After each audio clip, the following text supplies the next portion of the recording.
Hello, everyone. This is Kellie Syfan with Clove Hitch Behavior. I'm excited to bring you Behavior 911, coming to you every Friday at the 10 o'clock hour on Nextdoor Radio, nextdoorradio.com, and on the Nextdoor Radio app.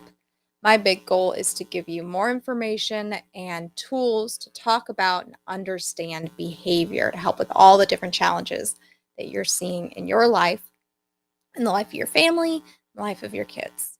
So today we're going to talk about differential reinforcement. And what I want to start with is breaking that down. And then I want to expand on it in a couple different ways you can use differential reinforcement in your life. So to begin, reinforcement. Reinforcement is what happens after a behavior that causes it to happen more in the future. Use the example, if I say hello to you and you say hello back, I'm more likely to say hi to you in the future. Same thing if I stop at a red light, I don't get hit by any cars, I'm more likely to stop at a red light in the future. There's all sorts of different things that happen in our life that have reinforcement that occurs after that action, causes me to engage in that action more in the future. So when we're thinking about challenging behavior, we can stipulate from that if a challenging behavior is continuing to happen, something is reinforcing it. Now, that can be something external, like the examples I just gave, a feeling inside, a feeling of relief, a feeling of, I, excuse me, I don't need to worry about that anymore, or I have gotten a threat to go away, whether that threat is truly a threat or something that I just think is a threat. All sorts of different things can reinforce behavior. So when we see a challenging behavior and we know it's being reinforced somehow, even if we don't understand exactly how, we can go, okay, what can I do to make a different behavior more reinforcing? So the same trigger has occurred. This challenging behavior is regularly occurring. We know it's being reinforced because it continues to occur.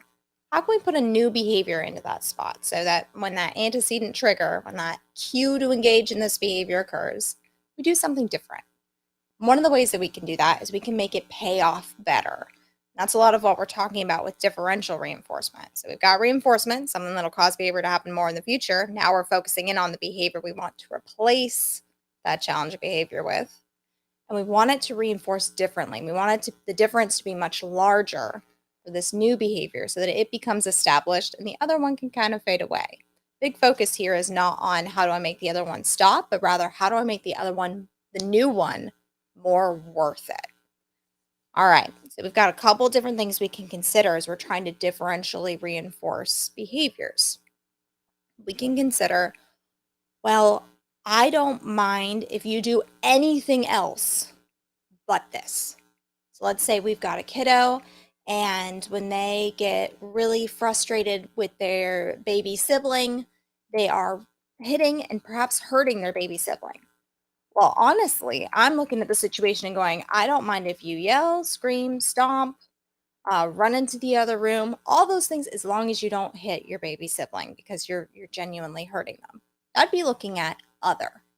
I will differentially reinforce. I will make sure that it pays off better if you choose any other behavior besides this one. We're going to want to look at that when we know that this is a super intense behavior that we just cannot handle, period. And any other choice just about would be better. Of course, we can put stipulations on that, but we're looking for anything but the current target would be an improvement. Now, that's a really key word here, too. This is not a immediate, perfect new behavior is in place. We're going to use it every time. It is the exact behavior we want. We don't want a child screaming and running in the next room and throwing things on the floor forever. It's a huge improvement from hitting their baby sibling. So we might look at using differential reinforcement. Other, we want to just get away from that one big behavior and start to shape and shift toward the true end goal. That may mean that we reinforce some things along the way that are just a little bit better than what we were seeing before. It's going to take a little bit of patience. It's going to take some sitting down and deciding as a family what is most important to us, what values are going to be related to the other behaviors that we are going to allow in this situation. A bunch of different things to consider. For some families, they'll go, man, it's not just that one. It's a whole bunch of different behaviors going on. You know, I need to focus in on a little bit more specific what I'm trying to reinforce, what I'm trying to replace here. In that case, we might consider differential reinforcement of an alternative. So this is, hey, we've got one behavior that's occurring. I really need you to engage in this other one. So great example. We are at the store. We really want to buy the special cookies. And the behavior that you'd love for them to do when you say, no, I'm sorry, we're not buying those today is, okay, mom. The behavior they are doing is screaming and throwing a fit. Okay, we've got a very clear alternative that we prefer. We need to go through and figure out how do we make sure that alternative pays off better than the screaming and crying. A lot of things to consider here. Again, we want an alternative, a specific alternative. We can let them know, hey, this is the alternative. This is what I'd like to see instead. Make sure that that pays off.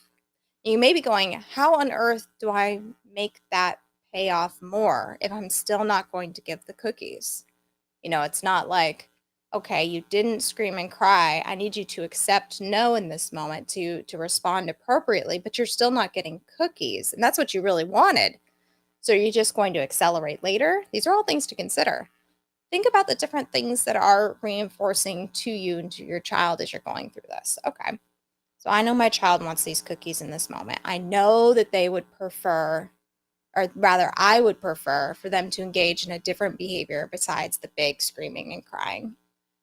There's a couple different things we can do there. We can go, okay, I know that connection is a high value in our family. I know that that's something that my child really does well with. And we can have a big moment of praise in that moment of choosing this new behavior. Sometimes that'll look like having a secret handshake that we engage in, not truly a secret, but going through and having a little celebration that we can do together for those moments of, man, I'm really proud of you. And putting those moments of connection in as part of the reinforcement and getting that shifted over can create better communication in general. So it doesn't just replace the big behavior, the big challenge, but also creates new ways that we can connect with each other. So we've got a couple different things that can happen here that are super positive.